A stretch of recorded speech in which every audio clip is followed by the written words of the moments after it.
Hey everyone, welcome back to Crazy Tech Tricks. In this video, I will show you how to change the startup sound on Windows 11 in a very easy way. So let's get started.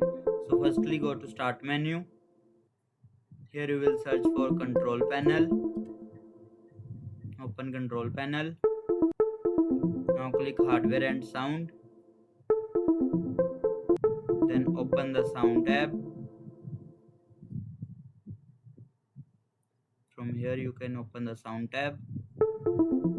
Now you will see make sure Play Windows Startup Sound is checked. Then click on Apply. Then OK. Now you want to go to your browser and install a startup sound changer from a trusted website. Then you can upload your own sound and it will change successfully. So after that, restart your PC, hear the new startup sound, and that's it. This is how to change startup sound on Windows 11. If this video helped you, make sure to like, share and subscribe for more easy tech tutorials. Thanks for watching.